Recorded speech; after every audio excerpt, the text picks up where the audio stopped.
Las 7 palabras. Ocultismo elemental para principiantes. Por Samael Aun Weor. Cuando el iniciado ha hecho llegar el Kundalini del cuerpo astral hasta el corazón, entonces pasa por la simbólica muerte y resurrección de nuestro Señor Jesucristo. En los mundos internos vive entonces el iniciado todo el drama del Gólgota en cuerpo astral. Su Judas lo asesina y un hijo del Judas clava en el corazón del iniciado la lanza con que Longibus hirió el costado del Señor. Entonces se le entregan al iniciado las 7 palabras terribles del Calvario, que le dan poder al maestro sobre los 7 grandes planos cósmicos. Estas 7 palabras están escritas con caracteres de fuego en las 7 columnas del templo terriblemente divino de la sabiduría. Todo este drama del Calvario hay que vivirlo dentro del plano astral, con el tercer grado del poder del fuego. Las 7 palabras corresponden a los 7 grados del poder del fuego, y a las 7 lenguas de fuego ardiente del dragón de la sabiduría. Cuando el tercer grado del poder del fuego llega hasta el corazón, este brilla y resplandece como un sol de extraordinaria belleza. El tercer grado del poder del fuego cristifica totalmente el cuerpo astral y abre totalmente los chakras del cuerpo astral. En las personas comunes y corrientes, los chakras son tan solo sentidos del alma animal, íntimamente relacionados con las funciones psíquico-biológicas del organismo humano, pues los tatuas entran en nuestras glándulas endocrinas para convertirse en hormonas. Y son los chakras astrales, la puerta de entrada para los tatuas. Pero cuando el tercer grado del poder del fuego cristifica el cuerpo astral, entonces los chakras se convierten en las 7 iglesias de que nos habla el Apocalipsis. Decíamos en nuestra obra titulada La Revolución de Bel, que las 7 iglesias se hallan radicadas en el alma, espíritu o cuerpo de la conciencia, y ello es así, pero el tercer grado de poder del fuego abre los chakras astrales, entonces estos se convierten en las 7 iglesias mismas. Antes eran puramente sentidos del alma animal. Aquel que únicamente se preocupe por el desarrollo de los chakras sin trabajar por su cristificación, se convierte en mago negro. El dios Agni, dios del fuego, restaura los poderes ígneos de cada cuerpo a través de cada una de las 7 grandes iniciaciones de misterios mayores. Visto clarividentemente, el dios Agni parece un niño recién nacido, y es una majestad terrible del universo. Con el acontecimiento del Gólgota en nuestro cuerpo astral, este cuerpo se convierte en un nazareno viviente, lleno de poder y gloria. Por ello decimos en nuestro ritual: yo creo en el Hijo, Crestos cósmico, la poderosa mediación astral que enlaza nuestra personalidad física con la inmanencia suprema del Padre Solar. En la tercera iniciación de misterios mayores, el cuerpo astral pasa por la simbólica muerte y resurrección del divino Rabí de Galilea, y clarividentemente vemos entonces al Hijo del Hombre, a nuestro Crestos, en su cruz, y entre su santo sepulcro de vidrio, antes de la resurrección. El iniciado es aprobado luego por una potencia sideral y los magos negros llenos de ira, atacan al iniciado incesantemente. Las 7 palabras hacen entonces al iniciado omnipotente y poderoso. El nombre oculto del cuerpo astral es Safnat Panea. El nombre del cuerpo astral consta de 2 nombres compuestos. El primero de Safnat. Ese mantrán corresponde a nuestro astral inferior, y la segunda palabra, Panea, es el Hijo, nuestro Crestos cósmico, que enlaza nuestra personalidad física con la inmanencia suprema del Padre Solar. Nuestros discípulos deben adquirir el poder de salir en cuerpo astral. Ese poder se adquiere vocalizando diariamente por 1 hora el mantram sagrado egipto. La vocal E hace vibrar la glándula tiroides, y le confiere al hombre el poder del oído oculto. La G despierta el chakra del hígado, y cuando ya este chakra ha llegado a su pleno desarrollo, entonces el hombre puede entrar y salir del cuerpo cada vez que quiere. La vocal I combinada con la letra P le desarrolla al hombre la clarividencia y el poder de salirse el hombre en su cuerpo astral, por la ventana del Brahma, que es la glándula pineal. La letra T golpea sobre la vocal O, íntimamente relacionado con el chakra del corazón, y así puede el hombre adquirir el poder para desprenderse de este plexo y salir en cuerpo astral. La pronunciación correcta del mantra es así.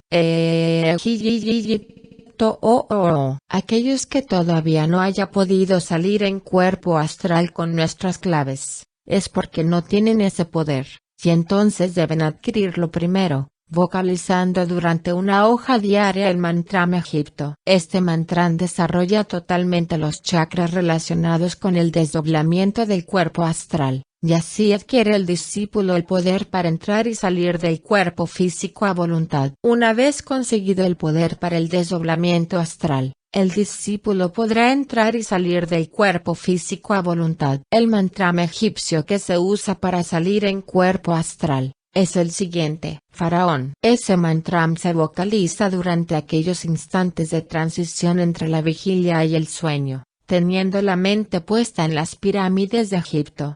La pronunciación correcta de este mantra es así: Faraón. Este mantra es para salir en cuerpo astral, y como ya dijimos, se pronuncia durante los estados de transición entre la vigilia y el sueño, concentrando la mente en las pirámides de Egipto. Pero los discípulos que no tienen el poder de salir en cuerpo astral, deben adquirirlo primero, vocalizando durante una hora diaria, como ya dijimos, el mantra Egipto.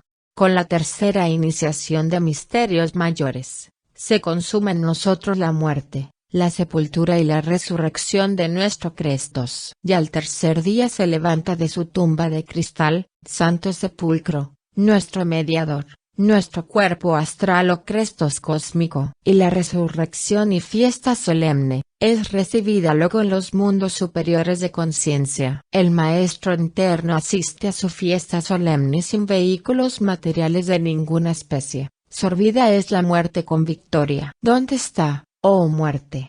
¿Tu aguijón? ¿Dónde está, oh sepulcro? ¿Tu victoria? El mantra Efraín tiene el poder de desarrollar todos los chakras y poderes de nuestro Crestos cósmico. Este mantra se pronuncia así: todos los poderes ocultos del cuerpo astral entran en actividad con este poderoso mantra egipcio. La vocal H se pronuncia como un suspiro hondo, y la letra P le da fuerza a esa vocal, como cuando uno está soplando el aire. Un sacerdote católico le preguntó a un mago azteca: ¿cómo llamas tú a Dios? Y el mago azteca le respondió haciendo un suspiro hondo. Ese suspiro fue la vocal H. La palabra aliento debiera llevar la vocal H. La H es vocal aunque los gramáticos no lo digan. La H es el aliento de la vida, el hálito ígneo, y combinado con la letra P, así PH, da la sensación de estar como golpeando con los labios el hálito de la vida.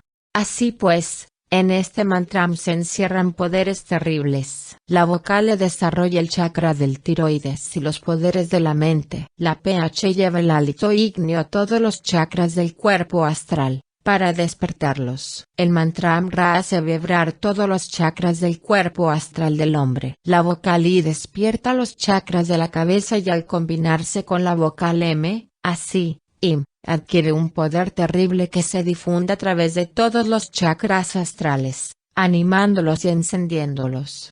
La vocal M se pronuncia como un sonido que se siente en la boca, pero como los labios están cerrados, tiene que salir por la nariz. Esa vocal M encierra poderes terribles. Todo el secreto de la resurrección de nuestro Crestos reside en la copa de plata de Benjamín. Los nazarenos usaban como símbolo sagrado un cáliz. En él tomaban el semen de Benjamín. Decían que ese semen era compuesto de vino y agua. Benjamín es un símbolo que representa el fondo mismo de nuestro vehículo astral. Ese es propiamente nuestro Crestos, el cual tiene que pasar por la simbólica muerte de nuestro Señor Jesucristo. La copa de plata encontrada entre el costal de Benjamín es nuestro Santo Graal, nuestro cáliz divino, llena de la energía seminal, del vino de luz o sangre redentora. Bebiendo en el cáliz de Benjamín, logramos la resurrección de nuestro Crestos. Haciendo un examen de fondo sobre la resurrección de nuestro Crestos o mediador astral, podemos ver clarividentemente un fondo esencial, un principio anímico, un principio independiente, un astral superior representado por Benjamín, amado hermano de José, hijo de Jacob. Ese divino astral permanece durante 3 días entre su tumba de cristal o santo sepulcro, y al tercer día se une o fusiona con el íntimo, y se levanta de su tumba. Todo esto es el proceso iniciático de la tercera iniciación de misterios mayores. En la leyenda de José, hijo de Jacob, se encierra el proceso iniciático de nuestro Crestos. José representa el cuerpo astral del hombre, y Benjamín representa a ese astral superior, a ese Crestos divino, encerrado dentro del cuerpo astral del hombre, como la copa de plata entre el costal de Benjamín. Ese costal es el cuerpo astral propiamente dicho, y el astral divino de Benjamín es nuestro Crestos, es Benjamín mismo, es el astral superior. Y es por medio de ese astral divino o superior que volvemos a nuestro padre. José volvió a ver a su padre Jacob por medio de Benjamín. Si observamos la espiga de trigo, vemos cómo va creciendo, milímetro a milímetro, bajo los potentes rayos del sol, hasta dar el grano. Dado el grano, lo demás muere. Dentro de nuestro costal de Benjamín, es decir, dentro de nuestro cuerpo astral, se halla el cáliz de nuestra energía sexual, con cuyo poder se forma una especie de astral independiente y superior que se une y fusiona con el íntimo en la resurrección, después de 3 días. Ese nuevo astral viene a ser propiamente nuestro Crestos, el cual abandona el costal de Benjamín y se escapa del saco astral en que se formó, en la misma forma que la mariposa se escapa de su crisálida, y el nuevo astral exclama: escrito está, yo moraré entre tus lomos. La vida se alimenta con la muerte, y la muerte trabaja para la vida. Nuestras viejas pasiones mueren para que surja la vida. Este nuevo astral es un pleroma inefable, es un aroma lleno de perfecciones, es el sumum de la sabiduría. Los teósofos, los rosacruces y los espiritistas, hablan muchísimo del cuerpo astral, y creen que se lo conocen a la maravilla. Pero ¿cuál de ellos ha hablado alguna vez en la vida sobre la tercera serpiente ígnea, y sobre la ultrabiología y ultrafisiología del astral superior? ¿Cuál de ellos sabía que dentro del cuerpo astral se forma otro cuerpo astral superior? ¿Saben acaso aquellos hermanos en qué forma asciende nuestra tercera serpiente por la finísima médula de nuestro Benjamín o astral superior? Yo me atrevo a afirmar que todos los libros que se han escrito en el mundo sobre teosofismo, rosacrucismo, espiritismo, etc., están ya completamente anticuados para la nueva era acuaria, y por consiguiente deben ser revisados para extraer de ellos únicamente lo esencial. Yo, Samael Aun Weor, aquí le entrego a la humanidad el auténtico mensaje que la Logia Blanca envía a la humanidad para la nueva era acuaria.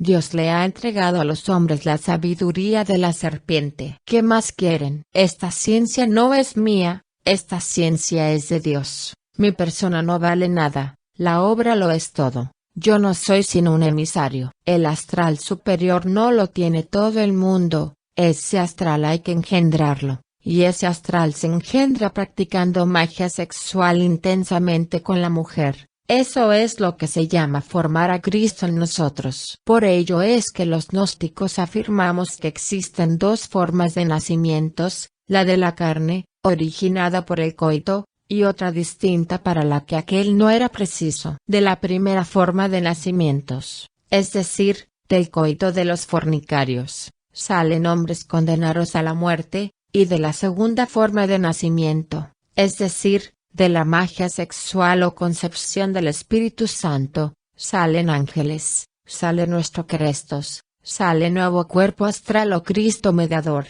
Así pues, el sendero del hogar doméstico vivido con sabiduría y amor, nos conduce hasta la dicha inefable del nirvana. La mujer es el camino, la mujer es la puerta. Después de la resurrección de nuestro Crestos, el iniciado tiene que descender a los mundos sumergidos del enemigo secreto. Se dice que después de la resurrección, Cristo tuvo que descender a los infiernos para sacar de allí a las almas de nuestros primeros padres, Abraham, Jacob, etc. Esto es un símbolo viviente de lo que tiene que vivir el iniciado después de su resurrección. Es lamentable que la Biblia luterana haya suprimido del texto original estos pasajes bíblicos, y no hay duda de que ello se debe a la misma ignorancia de las sectas protestantes. Aunque los protestantes aseguren que Lutero hizo su traducción del auténtico original griego, ello no es así, porque Martín Lutero no sabía griego.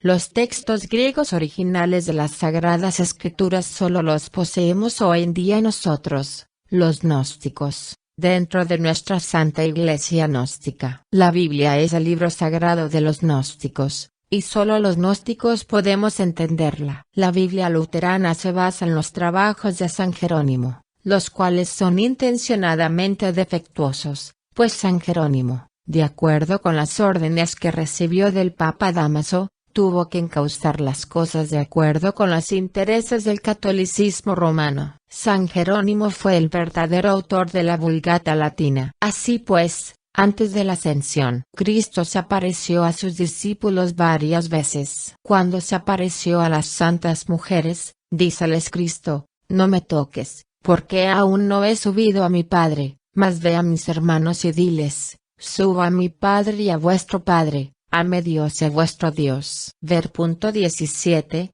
capítulo 20, San Juan. Así pues, antes de la ascensión el iniciado tiene que descender a los mundos sumergidos para destruir allí las más íntimas raíces del mal. Y entonces penetra el iniciado en regiones verdaderamente infernales, imposibles de describir con palabras. Más tarde viene la ascensión a los 40 días precisos de la resurrección de nuestro Cristo.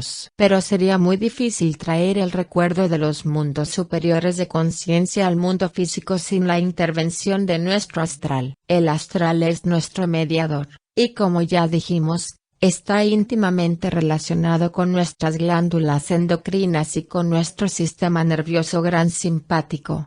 Cada uno de los sentidos del cuerpo astral se hallan íntimamente relacionados con las glándulas endocrinas y por ello es de imprescindible urgencia desarraigar el cuerpo astral de los mundos sumergidos y arraigarlo en el plano de los dioses, porque él es el instrumento que nosotros poseemos para enlazar nuestra personalidad terrestre con el hombre celeste.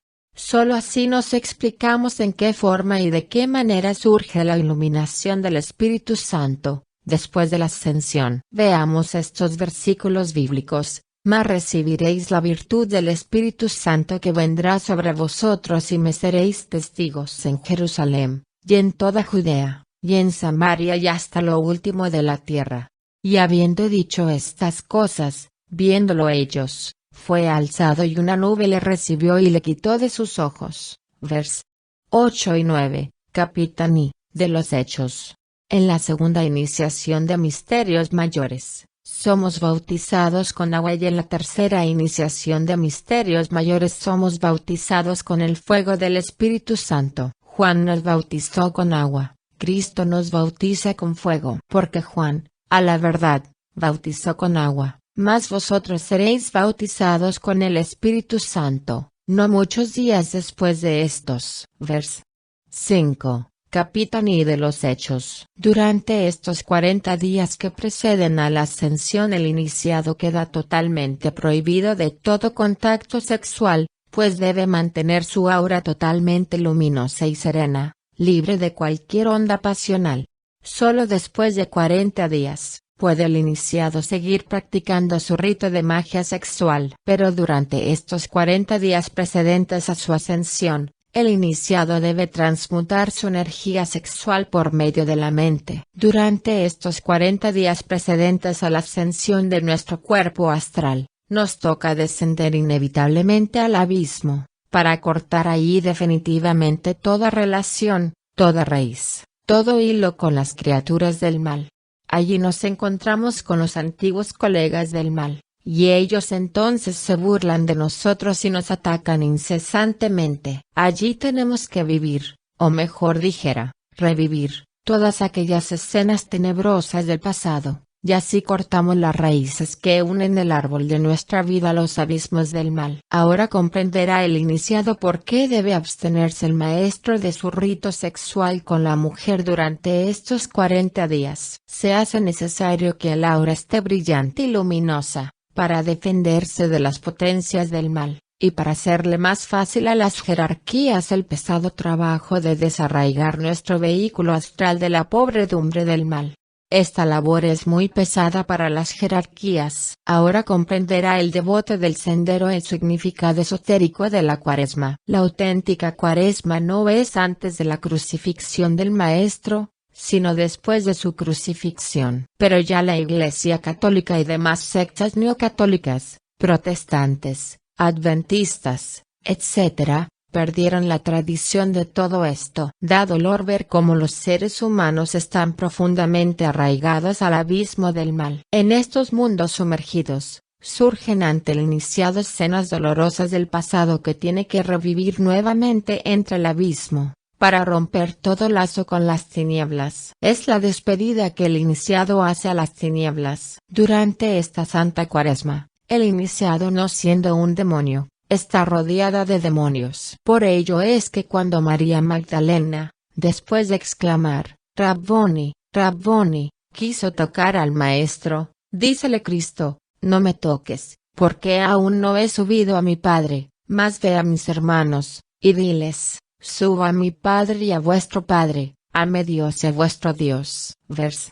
17, Capitán XX, San Juan. Así pues, Cristo le dijo a María Magdalena, no me toques, porque el cuerpo astral del Maestro estaba rodeada de demonios. María Magdalena amaba entrañablemente al divino Rabí de Galilea, y cuando ella, estando de pie, recostada sobre un muro, escuchó la palabra terrible tibo, que condenaba al Cristo a pasar por el acontecimiento del Gólgota, se llenó de indecible terror.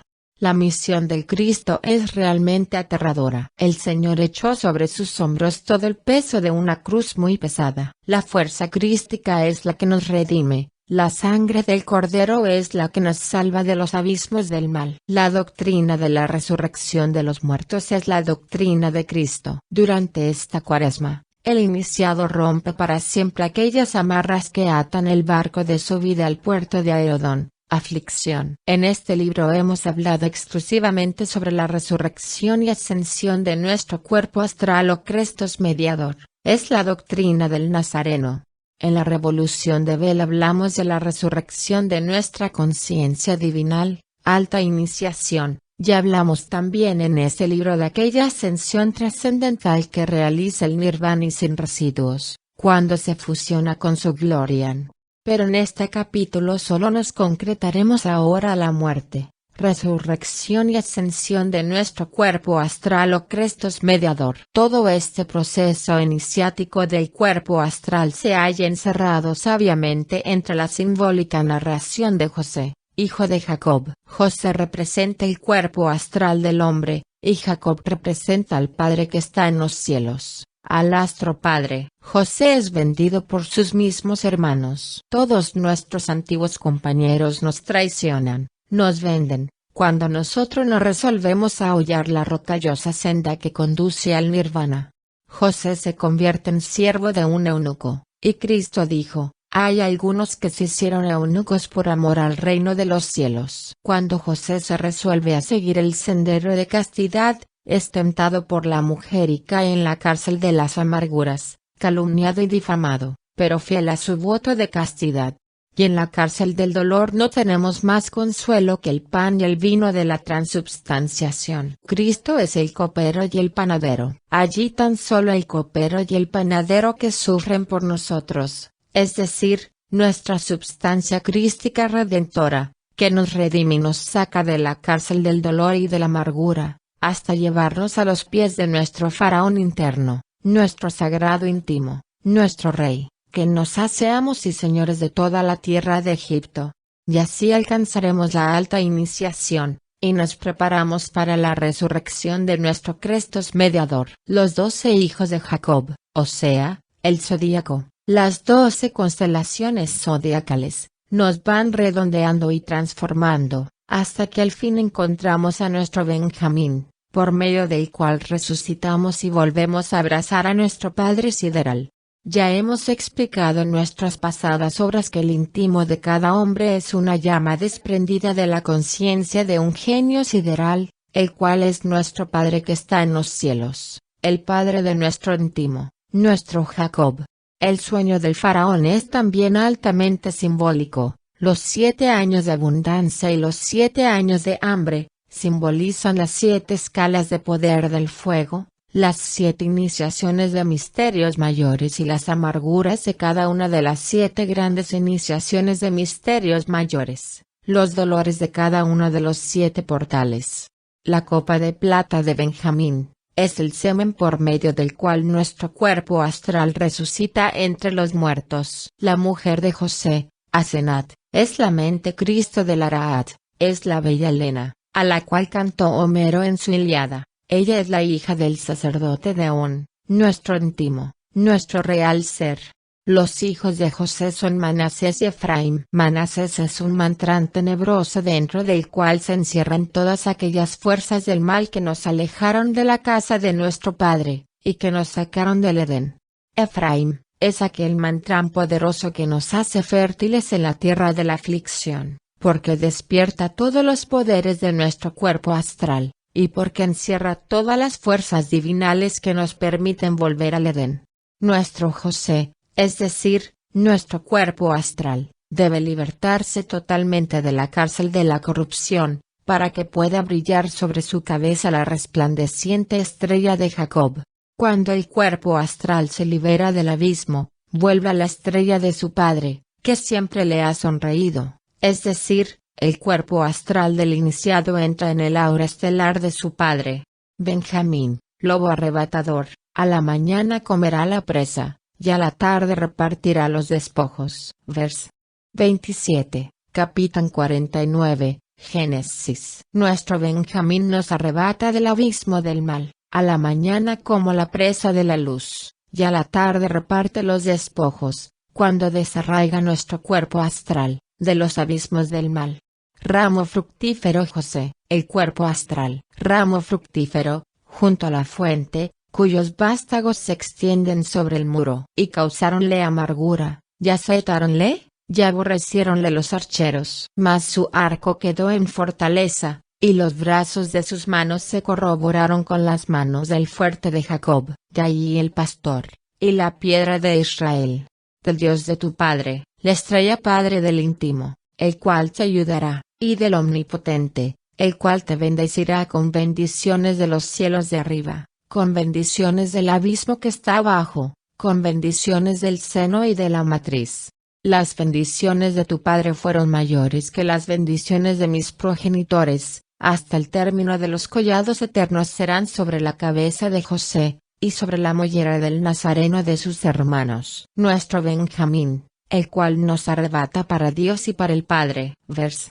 22 a 26, capítulo 49, Génesis. No quiero asegurar que el patriarca José de Egipto no haya existido, lo que quiero es asegurar que dentro de la vida de cada iniciado se encierra el drama de la iniciación. Tampoco quiero negar los 7 años de abundancia y de miseria en Egipto, de acuerdo con el sabio sueño del faraón, que interpretó José. No hay duda que esto sucedió, pero dentro de todo se encierra el drama iniciático de un iniciado. Los 12 hijos de Jacob, ellos son únicamente las 12 constelaciones zodiacales, dentro de las cuales hemos venido evolucionando e involucionando. Así pues, en toda fábula antigua se encierran grandes verdades cósmicas. La vida de cada iniciado se halla relacionada con figuras puramente simbólicas, y solo entre iniciados nos podemos entender debidamente. La iniciación es la misma vida, y por ello la vida de un iniciado es el mismo drama de la iniciación. Veamos los siguientes versículos. Y llevado José a Egipto, comprólo Potifar, eunuco de Faraón, capitán de los de la guardia, varón egipcio, de mano de los ismaelitas que lo habían llevado allá. Y aconteció después de esto, que la mujer de su señor puso sus ojos en José, y dijo, duerme conmigo. Y él no quiso, Y dijo a la mujer de su señor: He aquí que mi señor no sabe conmigo lo que hay en casa, y ha puesto en mi mano todo lo que tiene. Vers. 1, 7, 8, capítulo 39, Génesis. Con estos versículos hemos comprobado que se trata de una narración puramente alegórica, pues es completamente imposible que un eunuco, que un castrado, pueda tener mujer. Por ello es que para entender la Biblia se necesita ser gnóstico, pues la Biblia es un libro altamente simbólico, y si intentamos leerla al estilo protestante, como quien lee las columnas de un periódico, cae en los absurdos más terribles.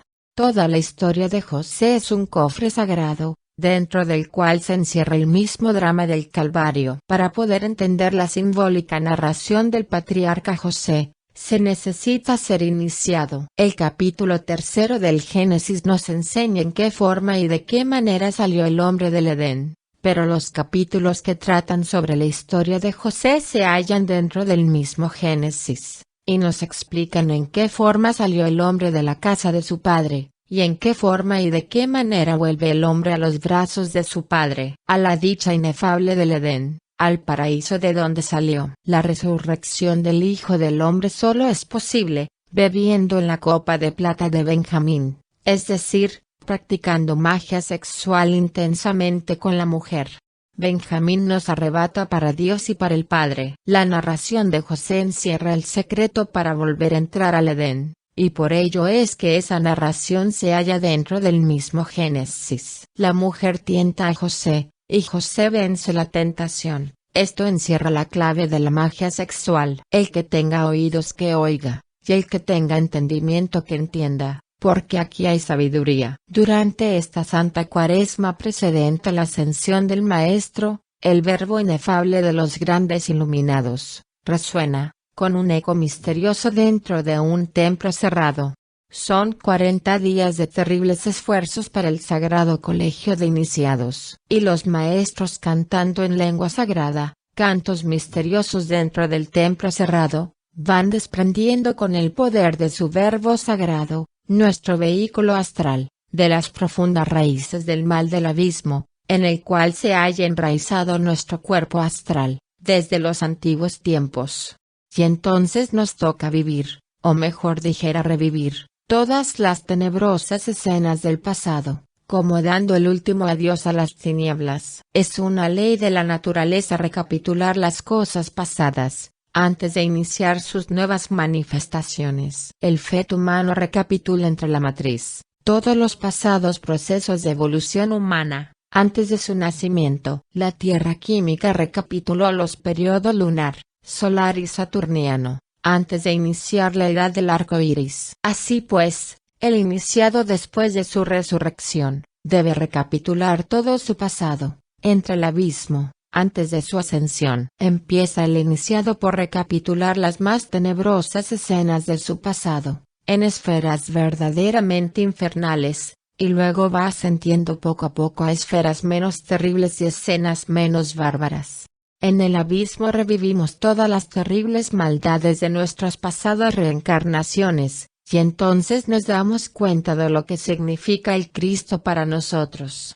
Realmente hubiera sido imposible salir del abismo sin la ayuda del Divino Salvador del mundo. La doctrina de la resurrección de los muertos es la doctrina del Cristo. Muertos son todos los seres humanos, y solo por medio de la sangre del mártir del Gólgota podrán resucitar todos los seres humanos. Cuando el alma humana resucita de entre los muertos vivientes, se vuelve ángel, y entonces se le abren al alma todas las maravillas y poderes de los mundos sutiles. Se le descorren todos los velos, y se convierte en un Dios del universo. Esta es la doctrina que Cristo enseñó en secreto a sus 70 discípulos. Y si Cristo es predicado que resucitó de los muertos, como dicen algunos entre nosotros que no hay resurrección de muertos, porque si no hay resurrección de muertos, Cristo tampoco resucitó. Y si Cristo no resucitó, vana es entonces nuestra predicación, vana es también nuestra fe. Y aún somos hallados falsos testigos de Dios, porque hemos testificado de Dios que Él haya levantado a Cristo, al cual no levantó, si en verdad los muertos no resucitan. Porque si los muertos no resucitan tampoco Cristo resucitó. Y si Cristo no resucitó, vuestra fe es vana, aún estáis en vuestros pecados. Entonces también los que durmieron en Cristo son perdidos. Si en esta vida solamente esperamos en Cristo, los más miserables somos todos los hombres. Mas ahora Cristo ha resucitado de los muertos, primicias de los que durmieron es hecho. Porque por cuanto la muerte entró por un hombre, también por un hombre, la resurrección de los muertos. Porque así como en Adán todos mueren, así también en Cristo todos serán vivificados. Vers. 12 a 22, capítulo 15, 1 Corintios. Así pues, la doctrina de Cristo es la doctrina de la resurrección de los muertos. Nosotros los gnósticos, entendemos por muertos, a los muertos vivientes, es decir, a la humanidad entera. Y llamamos muertos vivientes, a todos los seres humanos, por los siguientes motivos. 1. No ven, ni oyen nada de lo que sucede en los mundos internos. 2. Están sujetos a las enfermedades y a la muerte. 3. No saben manejar las fuerzas universales. 4. Están sujetos al dolor y a la amargura. 5. No tienen poder sobre los misterios de la vida y de la muerte, ni los conocen. 6. Mueren contra su voluntad, y nacen contra su voluntad, y ni saben cómo nacen ni cómo mueren. 7. Son habitantes del abismo. Ahora bien, nosotros los gnósticos enseñamos que la resurrección de los muertos, solo es posible por la iniciación. La resurrección de los muertos, es del alma y no del cuerpo físico. Esto empero, digo, hermanos, que la carne y la sangre no pueden heredar el reino de Dios, ni la corrupción hereda la incorrupción. Vers.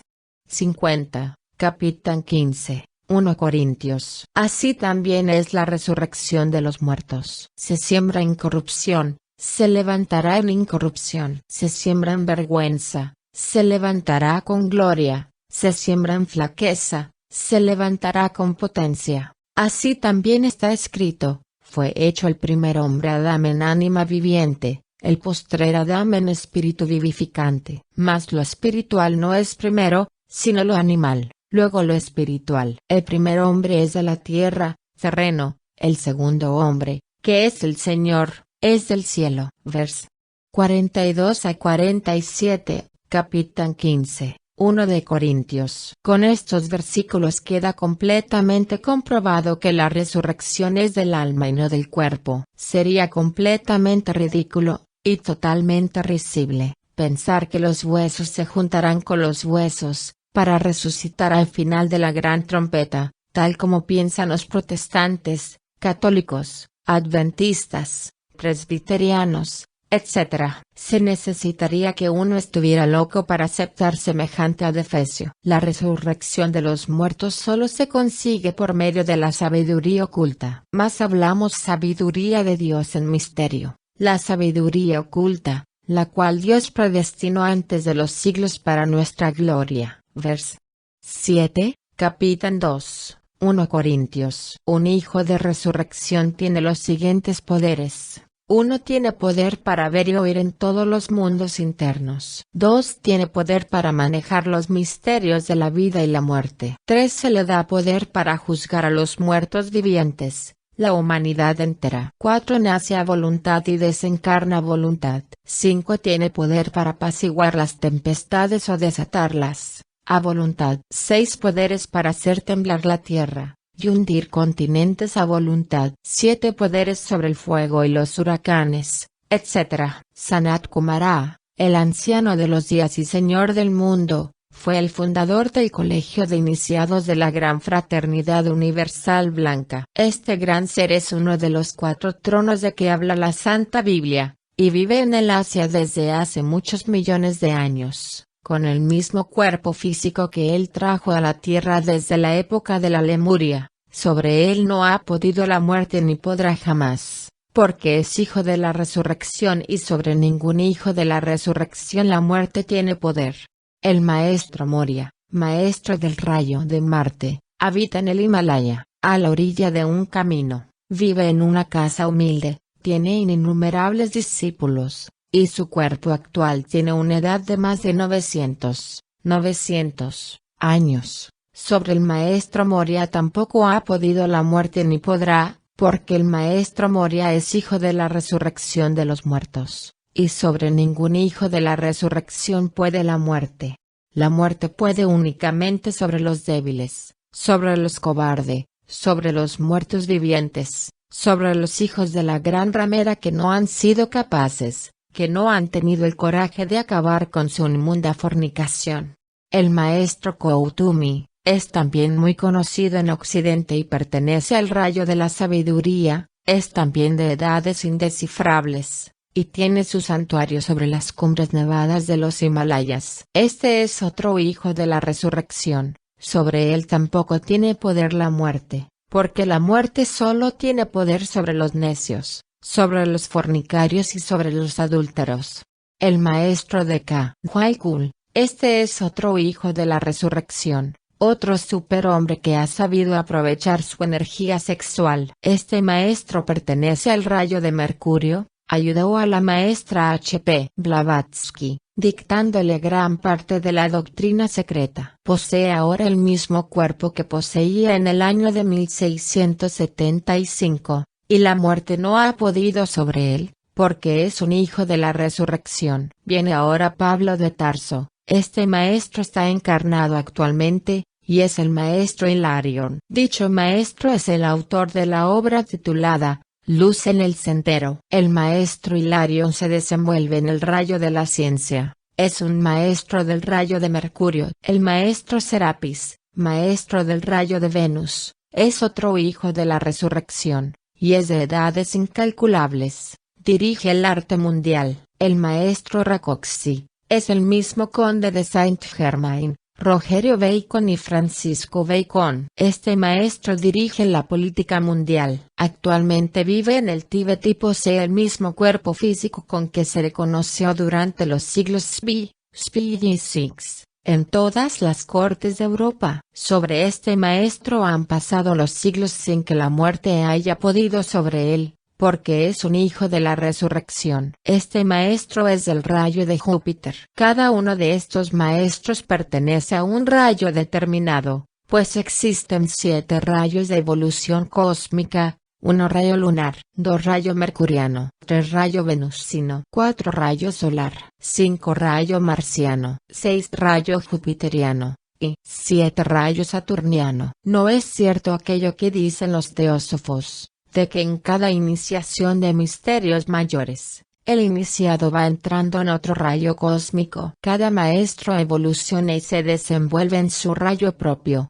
y nunca cambia de rayo. En los mundos internos, cada uno de los 7 rayos tiene su templo de misterios. Yo, Samael Aung-Weor, maestro del rayo de Marte, doy testimonio de estas cosas, no porque lo haya leído en libros, como hacen los teorizantes, sino porque lo he vivido. Soy un hijo de la resurrección, y doy testimonio de la resurrección de los muertos, porque yo, Aung-Weor, resucité de entre los muertos vivientes, y mi deber como iniciador de la nueva era acuaria, es dar testimonio de la santa doctrina del divino Rabí de Galilea, a fin de que esta santa doctrina del Salvador del mundo se difunda por toda la faz de la tierra sin distinción de raza, sexo, casta o color.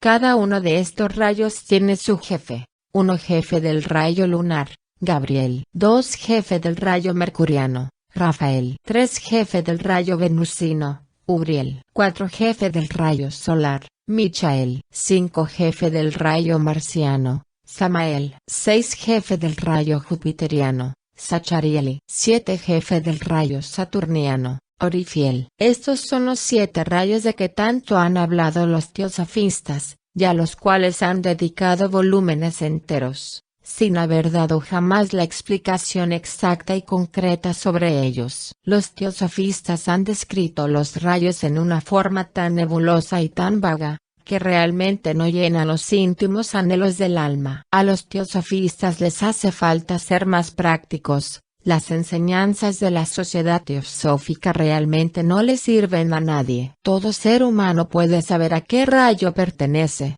con solo contar las líneas transversales de su frente. Los que tengan una sola línea, pertenecen al rayo lunar. Los que tengan 2 líneas, pertenecen al rayo mercuriano. Los que tengan 3 líneas, pertenecen al rayo venusino. Los que tengan 4 líneas, pertenecen al rayo solar. Los que tengan 5 líneas, pertenecen al rayo marciano. Los que tengan 6 líneas, pertenecen al rayo jupiteriano. Los que tengan 7 líneas, pertenecen al rayo saturniano. Véase el curso zodiacal, por el mismo autor. Todos los maestros de los 7 rayos somos hijos de la resurrección. Todos nosotros hemos atravesado las amarguras del Calvario, todos nosotros hemos experimentado, en sí mismos, la ascensión del Señor.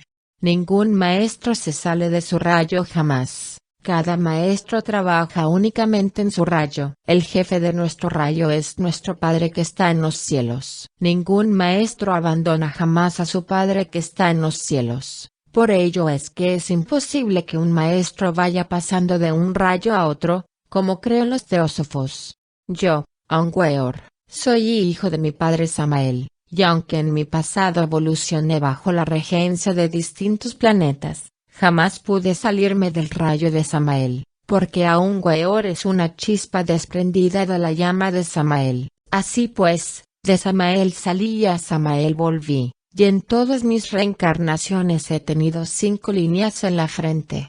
En la ascensión del Señor, nuestro cuerpo astral se libera del abismo y asciende entre el aura luminosa de nuestro Padre que está en los cielos. Cuando el Maestro interno, de rodillas sobre el sagrado altar de la tercera iniciación de misterios mayores, recibe su iniciación, entonces sobre el ara sacra, y como si descendiese del azul infinito, aparece resplandeciente Sanat Kumara, en cuyo nombre se reciben todas las iniciaciones. Es indescriptible la sublime presencia de este anciano de los días. Su cabello cano cae sobre sus hombros, y parece jamás no haber sido tocado por filo de tijeras. Su barba blanca y su rostro majestuoso nos revelan la semblanza de Dios. Sanat Kumara, con su cuerpo semidesnudo y su vara en la mano, parece una damita. Sanat Kumara es el resultado de milenarias purificaciones. La tercera iniciación de misterios mayores, la recibe el Maestro interno en los mundos superiores de conciencia, y asiste a su iniciación sin vehículos materiales de ninguna especie. Esta vieja doctrina de la resurrección iniciática, la conocieron todas las sectas gnósticas de los antiguos tiempos, todas las sociedades iniciáticas del pasado, nazarenos, peratas, pitagóricos, etc. La resurrección se cultivó en los misterios de Egipto, Grecia, Roma, Babilonia, Siria, Persia, India, México, Perú, Troya, Cartago, etc., etc. La resurrección fue la doctrina de los esenios, la resurrección fue la doctrina de todos los sabios del pasado. Esta es la sabiduría de los gnósticos. Isis siempre vive resucitando a Osiris, por medio del sagrado falo. La sabiduría del sexo, es el fundamento de toda auténtica escuela de misterios. Este es el lingam yoni de los misterios griegos. La redención reside exclusivamente en la magia sexual. Por medio de la magia sexual y de la santidad perfecta, todo hombre puede convertirse en maestro de misterios mayores de la gran fraternidad universal blanca.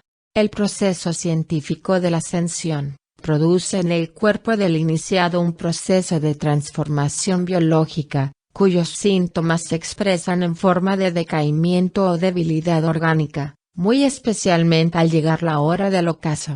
Sin embargo, ello no significa enfermedad o debilidad orgánica propiamente dicha, sino simplemente fenómenos pasajeros, resultantes de la transformación del cuerpo astral. Durante estos 40 días de la ascensión del Señor, es lógico que toda transformación del cuerpo astral origine transformación similar en los procesos catalíticos celulares y en el mecanismo electrobiológico de nuestras glándulas endocrinas, que como maravillosos laboratorios transforman a los tatuas en distintas sustancias bioquímicas, cuyas más diversas combinaciones vienen a concretarse por último en hormonas.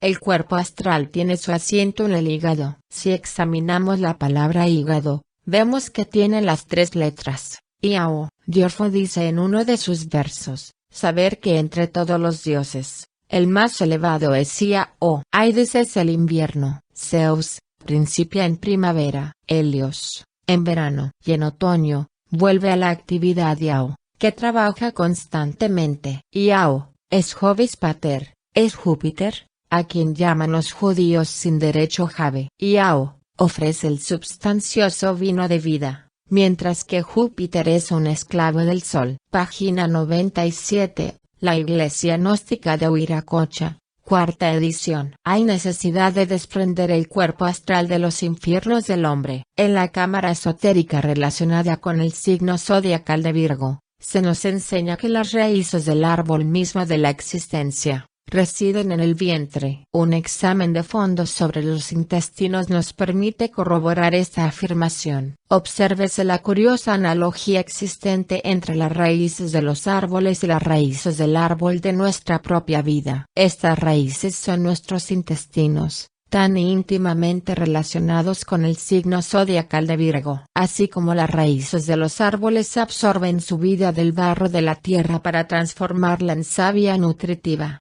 que se difunde por todas las venas y células del árbol, así también nuestras raíces intestinales extraen sabiamente de los alimentos los más diversos principios vitales para nutrir con ellos al árbol maravilloso de nuestra propia biología orgánica. Así como en los asientos profundos de las raíces de los árboles se encuentra el barro de la tierra, así también en los asientos profundos de nuestro bajo vientre y de nuestro hígado, se encuentran los infiernos del hombre, a modo de estratos, esferas o mundos sumergidos constituidos por los átomos del enemigo secreto. Durante estos 40 días de la ascensión del Señor, las jerarquías creadoras tienen que desprender nuestro cuerpo astral de esos infiernos del hombre, donde revivimos y recapitulamos todas las tenebrosas escenas de nuestro pasado. Esa recapitulación comienza después de la resurrección de nuestro Crestos. Se inicia el proceso de recapitulación, empezando por la esfera sumergida más tenebrosa del universo, la cual tiene color de sangre y entre cuyos horribles abismos viven todos los monstruos y maldades del mundo. Y luego, recapitulando todas nuestras escenas tenebrosas, vamos ascendiendo poco a poco a través de distintos estratos, regiones o planos de los átomos del enemigo secreto.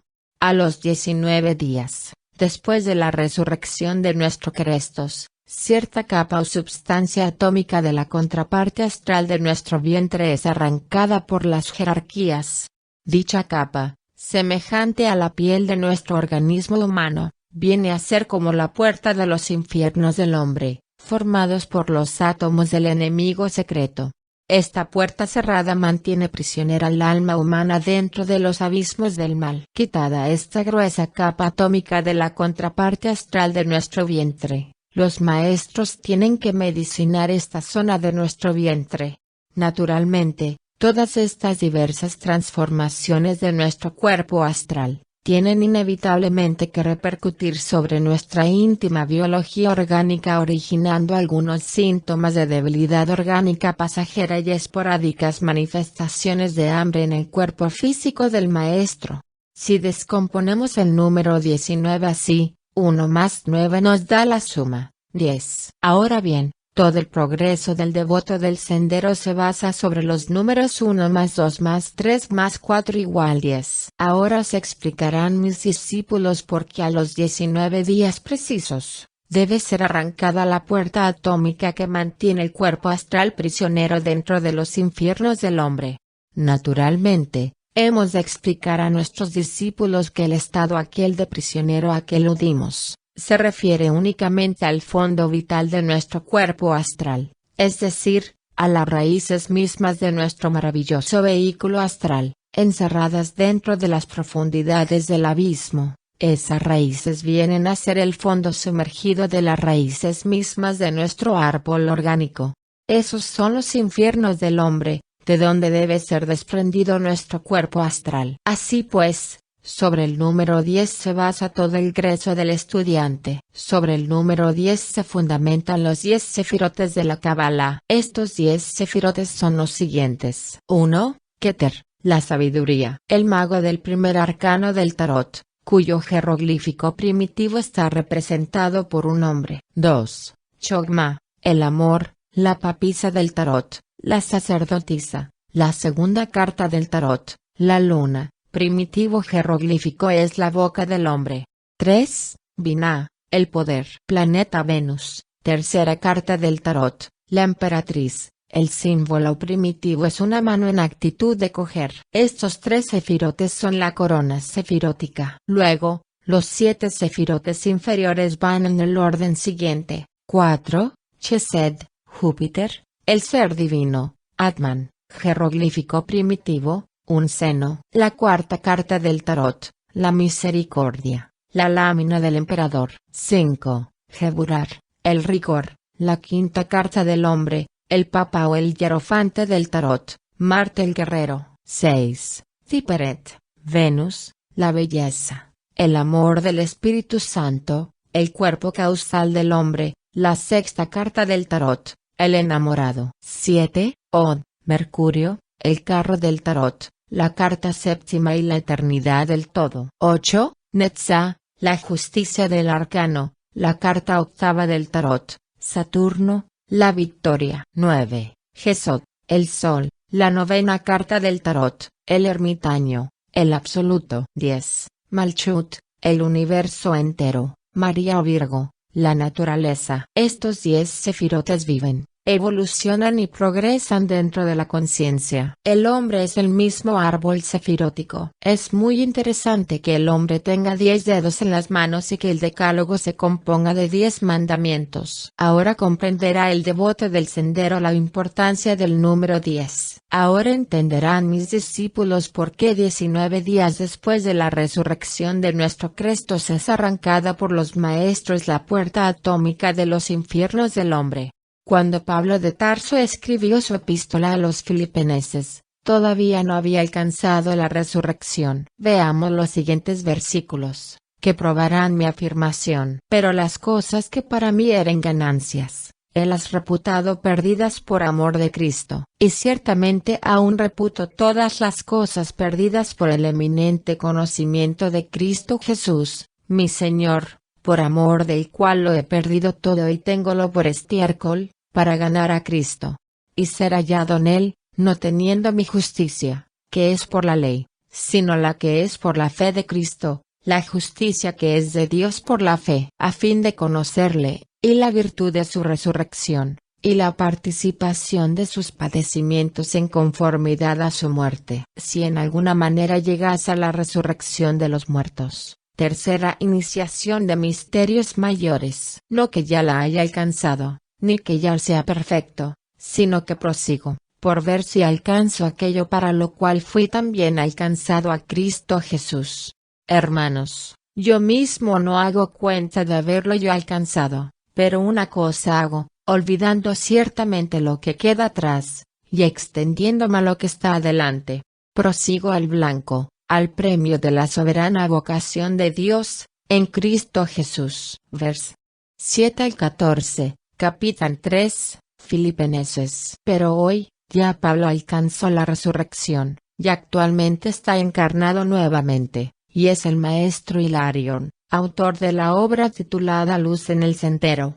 Esta es la vieja doctrina de los primeros padres de la Iglesia no católica. A esta doctrina pertenecieron Basílides, Saturnino de Antioquía, Simón el Mago, Carpócrates, fundador de varios conventos en España, Marción de Ponto, Santo Tomás, Valentín, San Agustín, Tertuliano, San Ambrosio, Ironio, Hipólito, Epifanio, Clemente de Alexandría, Marcos, Cerdón, Empédocles, San Jerónimo, etc. Esta es la vieja doctrina de los nazarenos, de los etianos, de los peratas, de los valentinianos, de los justinianos, etc. Esta es la antigua doctrina que se conoció en todas las antiguas escuelas de misterios, y que Cristo enseñó en secreto a sus 70 discípulos. Esta es la ciencia secreta que yo, Samael Aung-Weor, estoy difundiendo públicamente para iniciar la edad de Acuario. Esta es la doctrina secreta de nuestro divino Salvador.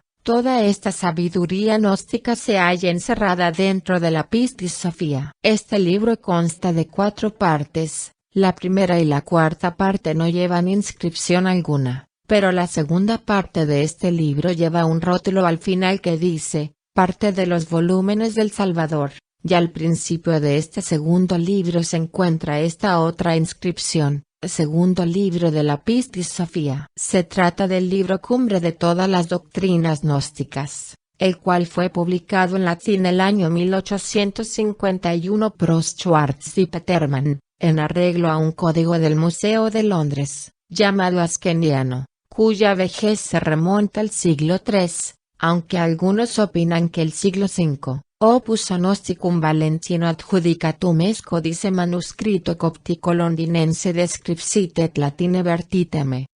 G. Schwartze. Versión de la Iglesia Gnóstica de Krummeyer, Pag. 12, edición cuarta. Así pues, la doctrina esotérica de la resurrección, tal como aquí la estamos enseñando, se halla encerrada entre los 148 capítulos de la Pistis Sophia y entre la profunda sabiduría esotérica de la Santa Biblia.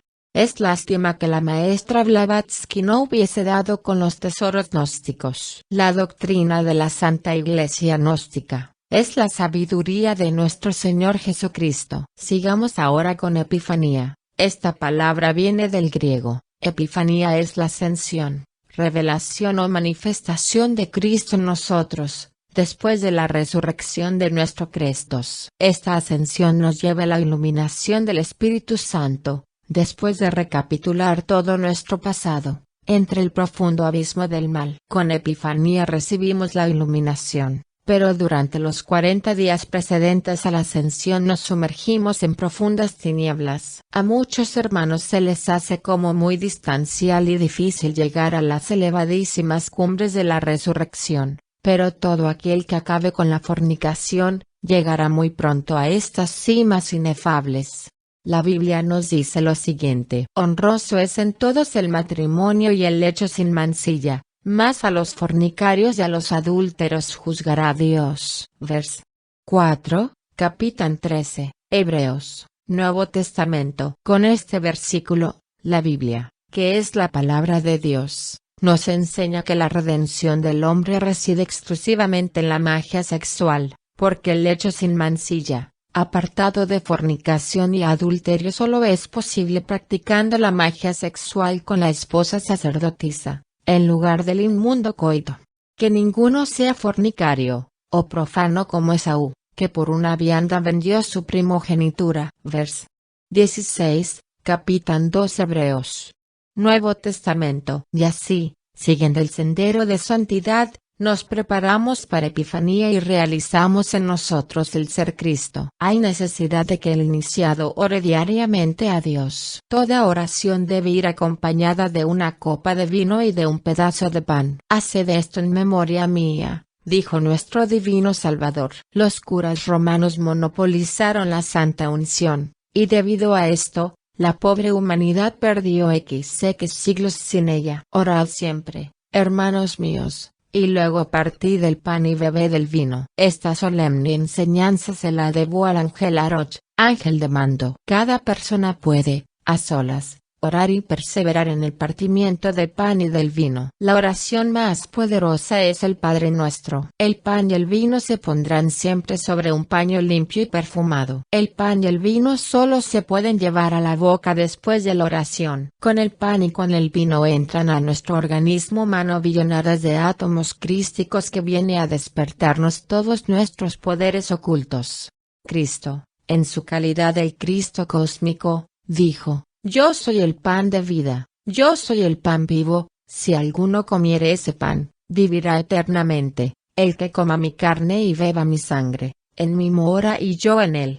Ahora, con esta enseñanza, Todo ser humano podrá cristificarse por medio de la magia sexual y de la santa unción eucarística. Todos los hermanos deben tener siempre a la mano el pan y el vino y perseverar diariamente en la santa unción. La oración se hace siempre de rodillas. Hay que saber orar. Orar es conversar con Dios. Cuando el ángel Aroch, ángel de mando, me enseñó esta clave maravillosa de la unción gnóstica, también me enseñó a orar. Son indecibles aquellos instantes inefables en que el ángel Aroch, en figura de niño, de rodillas y con las manos juntas sobre el pecho, levantaba sus ojos purísimos hacia el cielo. Su rostro parecía de fuego en aquel instante y lleno de amor profundo exclamaba: Señor, Señor, no me dejes caer, no me dejes salir jamás de la luz, etc. Luego partió el pan y nos dio a comer, y escanció dentro de una pequeña jarra de plata el vino, lo sirvió entre algunas copas y nos dio a beber. Estos ángeles ya no usan el viejo astral lunar, solo usan el astral superior, nuestro Benjamín, y por ello parecen niños de indescriptible belleza. Estos son los hijos de la resurrección, estos son los hijos de la vida y de sus frentes inmaculadas solo salen relámpagos terribles. Con ayuda de estos ángeles, puede uno transportarse con cuerpo de carne y hueso en estado de jinas a los lugares más remotos de la tierra. Durante los estados de transición entre la vigilia y el sueño, se puede invocar a cualquier ángel de estos, rogándole que nos transporte con cuerpo físico al lugar que deseemos, y si el ángel considera que es justa nuestra petición, nos transportará al sitio deseado. Bastará levantarse del lecho lleno de fe, pero conservando el sueño. Véase Capitán C.I. de los Hechos. Nuevo Testamento. El Benjamín de un maestro es una preciosa adquisición. A un maestro le basta pensar en una determinada persona o lugar distante, para encontrarse allí en pocos instantes, viendo y oyendo todo lo que pase. Cuando ya se van acercando los días de la ascensión del maestro, este comienza a percibir en los mundos superiores de conciencia donde la luz del espíritu resplandece, un templo cerrado cuyas puertas abrirán a los 40 días para recibirlo y aceptarlo como morador auténtico de los mundos inefables del espíritu puro, donde brilla el amor inefable del Padre. El maestro contempla extático aquel sublime templo inefable, sobre cuya cúpula triangular se posa la blanca paloma del Espíritu Santo, con su semblanza divina de anciano. Dentro del maestro interno, en el cual se ha absorbido totalmente nuestro Benjamín amado, vibra intensamente nuestra conciencia divinal. Ahora bien, debemos saber que entre nuestra conciencia divinal y el viejo astral, existe afortunadamente un rayo terrible del Cristo cósmico, es decir, el tercer grado de poder del fuego, que une a nuestro viejo astral con nuestra conciencia divinal. Este rayo crístico es el mediador entre el astral y el maestro interno, dentro del cual se agita la vida inefable de nuestro Benjamín. El rayo crístico o kundalini del cuerpo astral viene a ser, pues, como la mano sagrada del divino Redentor del mundo, que nos saca del abismo y nos arranca de las tinieblas para siempre. Es como la mano salvadora del Maestro, que se extiende hacia nosotros para levantarnos hasta el templo inefable del Padre. Cristo llega a nosotros como un ladrón en la noche, cuando menos se aguarda. Es como un relámpago terrible el despertar del Kundalini del cuerpo astral o rayo crístico. En sus comienzos, el Kundalini astral, rayo de Jesucristo, tiene un bello color blanco resplandeciente. Pero cuando ya éste ha llegado a su desarrollo total, entonces tiene un sublime color dorado, lleno de esplendor indescriptible. Y es por medio del tercer grado de poder del fuego, como el Cristo cumple su palabra empeñada en aquel pacto solemne, firmado con sangre en el acontecimiento del Gólgota. Cuando el tercer grado de poder del fuego logra salir por la parte superior del cráneo, asume la figura mística de una blanca paloma con cabeza de anciano. Es la paloma del Espíritu Santo, que permanece ahora posada sobre la cúpula triangular de aquel templo inefable, aguardando la hora sublime, el instante inefable en que se cumplan los días del Maestro y se abran las puertas de aquel templo del Padre. A las puertas de aquel templo majestuoso, donde brilla la luz del Padre, se ven las dos imágenes de nuestro astral, aguardando la hora solemne en que las puertas se abran. A los 33 días de recapitulación tenebrosa entre el abismo, nuestros tres vehículos inferiores, o mejor dijera, la conciencia anímica de nuestros tres vehículos inferiores, es examinada con fuego. Hay necesidad de examinar estos tres vehículos inferiores, a fin de conocer el resultado de la recapitulación tenebrosa en el abismo. Entonces un jerarca arroja 3 panes al suelo y estos 3 panes estallan como bombas explosivas, y se convierten en fuego ardiente. Y allí entre las 3 llamas de fuego ardiente, vemos entonces a 3 hermosas doncellas resistiendo la prueba del fuego. Esas 3 doncellas son la conciencia anímica y los principios etéricos de nuestros cuerpos físico, vital y astral. Si alguna de estas damas o jóvenes bellas sucumbiera entre el fuego, mejor dijera, huyera o temblara de terror o cayera desmayada entre las ígneas llamas, entonces quedaría comprobado con este examen, que aún nuestra piedra estaba mal labrada. El maestro sería en este caso aplazado, hasta pulir con el duro esmeril del dolor cada una de sus facetas. Y cuando ya el diamante de nuestra alma ha sido bien pulido y brilla, en todo su esplendor, entonces sí está totalmente preparado para la ascensión del Señor. Estas 3 doncellas, es el alma de cada uno de nuestros 3 vehículos inferiores. Para lograr la ascensión, tenemos que extraer de cada uno de nuestros 3 cuerpos inferiores, un extracto anímico, puro y bello. Estos 3 cuerpos de pecado tienen que darnos una alma trina divinal, para Dios y para el Padre. Este es el misterio del Bafometo. Nuestros cuerpos físico, vital y astral, son maravillosos. Bienaventurado el hombre que hinchó su ahijada de ellos, no sería avergonzada cuando hablare con los enemigos en la puerta. Vers. 5. Salmo 127, del libro de los Salmos. Antiguo Testamento. En este examen vemos un cuarto pan que no entra en estado de ignición, porque él simboliza el cuerpo mental y la cuarta iniciación de misterios mayores, a la cual solo tiene acceso el maestro, después de la ascensión. Cuando el maestro sale triunfante de esta prueba de los 33 días, entonces se le muestra una lámpara vieja y defectuosa, que representa a nuestro viejo mundo sumergido, y se le dice, eso ya no sirve. Sencillamente, ya el pasado dio su fruto, y la falsa luz de los tenebrosos luciferes y la falsa luz de la razón, ya no sirven para nada. Ahora necesitamos una nueva luz, la luz del Espíritu puro, la luz del Cristo, la luz inefable del Padre. Pasados los 33 días, y después del examen a que es sometida la trina alma, de nuestros vehículos físico, vital y astral, el maestro adquiere poderes terribles sobre las potencias tenebrosas del abismo. Al dominar las tentaciones pasionales durante esta santa cuaresma, el iniciado le roba todos los poderes al diablo, y se hace omnipotente y poderoso.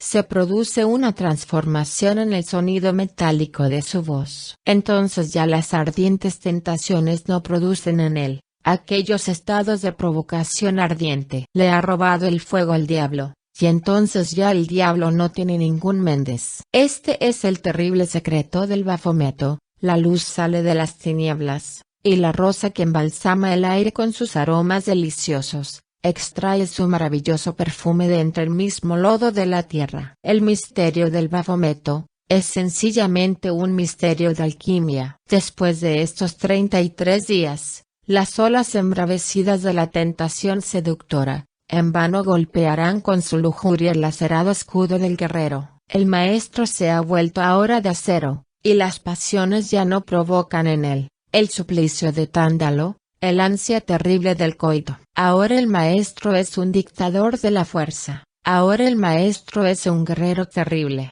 porque le robó el poder al diablo, y las tinieblas espantadas huyen despavoridas. Ante las olas embravecidas del Mar Rojo lo miraban con provocación infinita y el maestro sufría el ardor terrible de la sed pasionaria, contra la que empuñaba valeroso la espada de la voluntad. Ahora, Las olas embravecidas del mar Rojo lo miran aterradas, y las tinieblas llorando huyen despavoridas. Antes el maestro era como una doncella provocativa para las tinieblas, pero ahora las tinieblas horrorizadas lo miran como a un monstruo que les robó el poder y las dejó inermes. Este es el misterio del macho cabrío de Méndez. Este es el terrible secreto del Bafometo. Las patas de los tronos de los maestros están hechas de monstruos, y los objetos sagrados de los templos se sostienen sobre animalescos pedestales. 3 días antes de la ascensión del Señor, el iniciado comienza a entrar en regiones de inefable belleza, porque la naturaleza no hace saltos. Natura non facit saltus. El día siempre va precedido por la aurora, y el hombre tiene que ser primero niño y adolescente. A los 37 días precisos, el iniciado en su cuerpo astral debe revisar las 12 constelaciones zodiacales, dentro de las cuales se desarrolló y evolucionó, en forma análoga al desarrollo y evolución del feto dentro del claustro materno. El zodíaco es la matriz de nuestro sistema solar y la matriz cósmica de nuestras almas. Cada una de las 12 constelaciones zodiacales tiene su color propio. La luz de Leo tiene un bello color amarillo oro y el iniciado revisa todas las 12 constelaciones zodiacales en orden inverso hasta llegar a Leo. Esta constelación gobierna el corazón, que es el templo del íntimo. Ahora se explicará a nuestros discípulos ¿por qué damos la vuelta total al zodíaco hasta llegar a Leo? Nosotros somos hijos de los señores de la llama, cuya morada es la constelación de Leo. Nuestra evolución comienza y termina en Leo. Espiritualmente, cada espíritu humano tiene su Padre que está en los cielos, pero los señores de la llama nos dotaron de cuerpo espiritual y de cuerpo carnal, y es donde este punto de vista que nosotros somos hijos de los señores de la llama. La luz es sustancia seminal, y el semen de las 12 constelaciones nos desarrolló dentro del útero de este zodíaco. La luz va siempre acompañada del verbo luminoso. El substratum de la palabra hablada es la palabra solar. Ya sabemos que el logos suena. Ahora bien, existen 24 vocales que ve y oye el iniciado. Esas 24 vocales corresponden a los 12 signos zodiacales. Las 24 melodías del zodíaco resuenan en la creación entera con toda la euforia grandiosa del Manvantara. Ese es el verbo de Dios, sosteniendo el universo firme en su marcha. Véase Logos Mantram, magia de Krumeyer, Wiracocha. Cumplida la Santa Cuaresma, viene la ascensión del Señor, y el iniciado es recibido entonces con gran fiesta y música deliciosa en aquel templo inefable del reino del Espíritu. Es interesantísima la noche de la ascensión. La saca del iniciado es invadida por millones de magos negros, que llenos de ira intentan prender al maestro, ofendidos de ver que se les escapa un alma más para el reino inefable de la luz. El maestro debe pedir en el templo la paloma del Espíritu Santo. Y yo os digo, pedid y se os dará, buscad y hallaréis, llamad y os será abierto. Porque todo aquel que pida, recibe, y el que busca, halla, y el que llama, se le abre. ¿Y cuál padre de vosotros, si su hijo le pidiera pan, le dará una piedra? O si pescado, en lugar de pescado le dará una serpiente? O si le pidiere un huevo, ¿le dará un escorpión? Pues si vosotros siendo malos, sabéis dar buenas dádivas a vuestros hijos, cuanto más vuestro Padre Celestial dará el Espíritu Santo a los que lo pidieren de él. Vers. 9 a 13, capítulo 11, San Lucas, Nuevo Testamento. La ascensión del Maestro es anunciada por 4 ángeles del templo, que vueltos hacia los 4 puntos cardinales de la tierra, hacen sonar cada uno su trompeta, y entonces el Hijo, es decir, nuestro astral, es levantado hacia arriba, hacia los cielos, y así se cumplen las sagradas escrituras, que textualmente dicen lo siguiente: mas recibiréis la virtud del Espíritu Santo que vendrá sobre vosotros, y me seréis testigos en Jerusalén, y en toda Judea y Samaria y hasta último de la tierra. Y habiendo dicho estas cosas, viéndolo ellos, fue alzado, y una nube le recibió y le quitó de sus ojos. Vers. 8 y 9, capítulo 1. Los Hechos de los Apóstoles. Desde este instante el Maestro es recibido arriba, en los mundos superiores de conciencia, y las 7 palabras del Calvario lo hacen omnipotente y poderoso. Y cuando el Hijo del Hombre venga en su gloria, y todos los santos ángeles con él, entonces se sentará sobre el trono de su gloria. Vers. 31, Capitán 25, San Mateo. El Hijo del Hombre es nuestra alma, que ahora se sienta sobre el trono de gloria. Al que venciere, yo le diré que se siente conmigo en mi trono, así como yo he vencido, y me he sentado con mi Padre en su trono. Vers. 21, Capitán 3, Apocalipsis. El trono del íntimo es el trono del Padre y el que vence se sienta con su íntimo en su trono. Y así se cumple la palabra empeñada por el Cristo en el monte del Calvario. A eso fue que vino el Cristo, a salvar a la humanidad, y en esta forma y de esta manera es que la salva. Dicen las escrituras gnósticas así, y Jesús, el divino gran sacerdote gnóstico, entonó un dulce cántico en loor del gran hombre y dijo a sus discípulos: venid hacia mí. Y ellos así lo hicieron. Entonces se dirigió a los 4 puntos cardinales, extendió su quieta mirada, y pronunció el nombre profundamente sagrado, Leo, bendijo y les sopló en los ojos. Mirad hacia arriba, exclamó, ya sois clarividentes. Ellos entonces levantaron la mirada hacia donde Jesús les señaló y vieron una gran cruz que ningún ser humano podrá describir. Y el gran sacerdote dijo: apartad la vista de esa gran luz y mirad hacia el otro lado. Entonces vieron un gran fuego, y agua, y vino y sangre. Y el gran sacerdote continuó diciendo: en verdad os digo, que no he traído nada al mundo, sino es el fuego, y el agua, el vino y la sangre de redención. He traído el fuego y el agua del lugar de la luz, del depósito de la luz, de allí donde la luz se encuentra. Y he traído el vino y la sangre de la morada de Barbelos. Después de pasado algún tiempo, el Padre me ha enviado el Espíritu Santo en forma de paloma blanca. Pero oíd, el fuego, el agua y el vino, son para la purificación y perdón de los pecados. La sangre me fue dada, solo como símbolo del cuerpo, el que recibí en la morada de Barbelos, de la gran fuerza del Dios universal. El Espíritu Santo como en mí desciende a todos y a todos ha de llevarlos al supremo lugar de la luz. Por eso os he dicho que he venido para traer fuego a la tierra, que es lo mismo que descender para redimir los pecados del mundo mediante el fuego. Y por eso Jesús repitió: si supieseis y conocieseis la gran dádiva de Dios, si percibieseis quién es el que os habla y os dice: dadme de beber, me rogaríais que os diera de la fuente eterna, que es manantial de dulce ambrosía, y os convertirías en esa misma fuente de vida. Y tomó el cáliz, lo bendijo y se lo ofreció a todos diciendo: esta es la sangre de la alianza, que se vertió por vosotros, para redimiros del pecado. Y por eso se introdujo la lanza en mi costado, para que de su herida brotara sangre y agua. Y el gran sacerdote Jesús dijo a los suyos: traedme fuego y ramas de vid. Y así lo hicieron. Colocó entonces el sacrificio sobre el altar, y una fuente de vino a su lado, y puso pan, según los que le escuchaban. Y el gran sacerdote Jesús se mantuvo vestido con vestiduras blancas, al que imitaron los apóstoles.